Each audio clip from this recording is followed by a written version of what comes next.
नमस्कार, सुप्रभात news MP के संध्या समाचार में आपका स्वागत है। खबर को शुरू करने से पहले आप सभी से निवेदन है कि इस वीडियो को लाइक करके चैनल को सब्सक्राइब जरूर करें। तो चलिए शुरू करते हैं आज शाम की मुख्य खबरें। उम्मीदवारों के लिए डॉक्यूमेंट वेरिफिकेशन शेड्यूल जारी, 6540 पदों पर होगी भर्ती। मध्य प्रदेश माध्यमिक शिक्षक भर्ती प्रक्रिया के लिए डॉक्यूमेंट वेरिफिकेशन का शेड्यूल जारी कर दिया गया। इससे पहले उम्मीदवारों की लिस्ट जारी की गई थी। अभ्यर्थियों की लिस्ट के साथ ही एक अतिरिक्त लिस्ट की भी घोषणा की गई थी। शिक्षक भर्ती 2018 के चयनित उम्मीदवारों के लिए प्रक्रिया के तहत माध्यमिक शिक्षक के 6500 पदों पर दस्तावेज सत्यापन होने हैं। चयनित अभ्यर्थियों को डिस्ट्रिक्ट लेवल पर दस्तावेज सत्यापन के लिए 22 नवंबर से 25 नवंबर तक का समय दिया गया। 25 नवंबर तक उम्मीदवार हर हाल में दस्तावेज सत्यापन की प्रक्रिया को पूरा करें। जबलपुर में 2 महीने में पूरे किए गए 5300 से ज्यादा पीएम आवास। प्रधानमंत्री आवास योजना के काम में जिले के विभिन्न जनपदों में तेजी से चल रहे बरसात के बाद शुरू हुए काम में गति कितनी है, इसका अंदाजा इसी से लगाया जा सकता है कि बीते 2 महीनों के दौरान जिले में 5341 पीएम आवासों का काम पूरा हुआ। सबसे ज्यादा 970 आवास सिहोरा जनपद में कंप्लीट हुए हैं। 31 मार्च 2022 के बाद पिछले लक्ष्य को शेष प्रकरणों की संख्या 4374 रहा। इसके बाद 2022-23 के लिए अप्रैल मई में बनी कार्य योजना में 11296 आवासों का नया लक्ष्य मिला। इस तरह से मौजूदा सत्र के लिए लक्ष्य 15670 आवासों के निर्माण का हो गया। मध्य प्रदेश में सबसे पहले श्री महाकाल महालोक से होगी 5G नेटवर्क की शुरुआत। मध्य प्रदेश में 5G नेटवर्क सबसे पहले श्री महाकाल महालोक से प्रारंभ होगा। इसकी तैयारियों की समीक्षा कलेक्टर आशीष सिंह ने की। उन्होंने श्री महाकाल महालोक योजना के दूसरे चरण में प्रचलित कार्यों का निरीक्षण भी किया। बताया कि मुख्यमंत्री शिवराज सिंह चौहान की इच्छा है कि प्रदेश में 5G नेटवर्क की शुरुआत श्री महाकाल महालोक से हो। इसी तारतम्य में भोपाल से आई निजी टेलीकॉम कंपनी के अधिकारियों के साथ ऑप्टिकल फाइबर प्लान के जरिए 5G नेटवर्क स्थापित करने को बैठक की गई।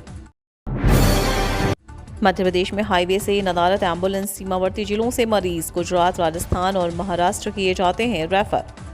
मध्य प्रदेश में नेशनल हाईवे पर 63 टोल नाके और स्टेट हाईवे पर 105 टोल नाके हैं। सरकार का दावा है कि सभी टोल नाकों पर एम्बुलेंस की सुविधा और दुर्घटनाग्रस्त वाहनों को सड़क से हटाने के लिए ट्रेन है। प्रदेश के 4 महानगरों में भोपाल, इंदौर, जबलपुर और ग्वालियर की ग्राउंड रिपोर्ट की बात करें तो अधिकांश टोल नाकों पर एम्बुलेंस की सुविधा है ही नहीं। मालवा, निमाड़ अंचल के जिलों में गुजरने वाले अधिकांश हाईवे पर एम्बुलेंस, आपात चिकित्सा सुविधा नहीं और न ही ट्रॉमा सेंटर में स्टाफ है।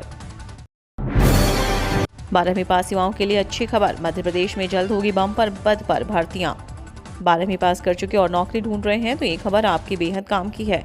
एमपी प्रोफेशनल एग्जामिनेशन बोर्ड ने एक भर्ती अधिसूचना जारी की है, जिसके अनुसार बोर्ड राज्य में बम्पर पद पर भर्ती करने जा रहा है। इस भर्ती अभियान के जरिए बोर्ड राज्य में 200 पद पर भर्ती करेगा, जिसके लिए आवेदन प्रक्रिया शुरू हो गई है।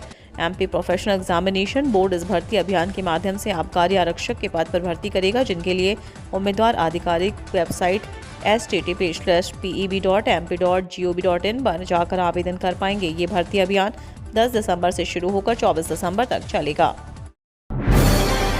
भोपाल में 20 नवंबर तक नहीं होगी भारी वाहनों की एंट्री।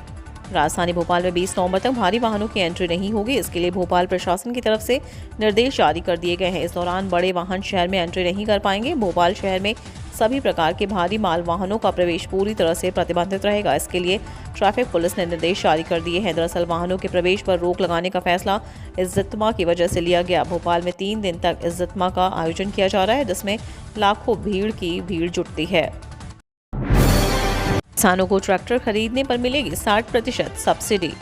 किसानों को सस्ती दर ट्रैक्टर और उपकरण प्रदान करने के लिए सरकार की ओर से कृषि यंत्र अनुदान योजना का संचालन किया जा रहा है। इसके तहत किसानों को ट्रैक्टर और अन्य कृषि यंत्रों पर सब्सिडी का लाभ प्रदान किया जाता है। यह सब्सिडी अलग अलग राज्य सरकारें अपने यहाँ निर्धारित किए गए नियमों के अनुसार देती हैं। बात करें मध्य प्रदेश की तो यहाँ किसानों को ट्रैक्टर खरीदने के लिए 30 से लेकर 50% तक सब्सिडी दी जाती है। इसी के साथ ही अन्य कृषि यंत्रों की सब्सिडी का लाभ प्रदान किया जाता है।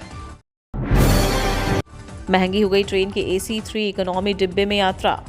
रेलवे बोर्ड ने फैसला किया है कि AC3 इकोनॉमी कोच का किराया बढ़ा दिया जाए। अब इन डिब्बे में भी यात्रियों को उतना ही पैसा चुकाना होगा जितना कि AC3 के यात्रियों को पैसे देने होते हैं। AC3 इकोनॉमी कोच में सामान्य AC3 कोच के मुकाबले बर्थ तो कम चौड़ी है ही, साथ में लेग स्पेस भी कम है। रेलवे बोर्ड से जारी एक कमर्शियल सर्कुलर के मुताबिक अब AC के इकोनॉमी कोच को AC3 कोच में यूनिफाई कर दिया गया है, मतलब कि दोनों कोच में अब बराबर किराया लगेगा।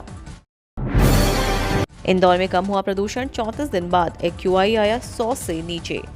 इंदौर में प्रदूषण की मात्रा में कमी आई है। पूरे 34 दिन बाद वायु गुणवत्ता सूचकांक कम होकर 83 तक पहुंच गया। मौसम में अचानक हुए परिवर्तन को इसकी वजह बताया जा रहा है। अभी तक यह 100 से ऊपर ही बना हुआ था। जानकारी के अनुसार रीगल तिराहे पर लगी रियल टाइम पॉल्यूशन मशीन में AQI 83 मापा गया। इसमें PM 10 का औसत 83.48, PM 2.5 का औसत 23.94, जबकि कार्बन डाइऑक्साइड का औसत 1.3 मापा गया है। ठंड से शरीर का सिंपैथेटिक सिस्टम हो जाता है उत्तेजित, दिल का रखें विशेष ध्यान। वातावरण में घुलती ठंड हृदय रोगियों के लिए खतरा बन सकती है। जैसे जैसे ठंड असर दिखाना शुरू करेगी, हृदय रोगियों पर खतरा बढ़ता जाएगा। चिकित्सकों का कहना है कि ठंड का मौसम भले ही सेहत के लिए अच्छा होता है, परंतु हृदय रोगियों को सतर्क रहना चाहिए। इसमें मौसम हृदयाघात का खतरा बढ़ जाता है। गर्मी के मौसम की तुलना में काफ़ी संख्या में हृदय रोगियों को जोखिम उठाना पड़ता है। चिकित्सकों का कहना है कि हृदय रोगियों को ठंड के मौसम में खान पान, दिनचर्या आदि का विशेष ध्यान रखना चाहिए।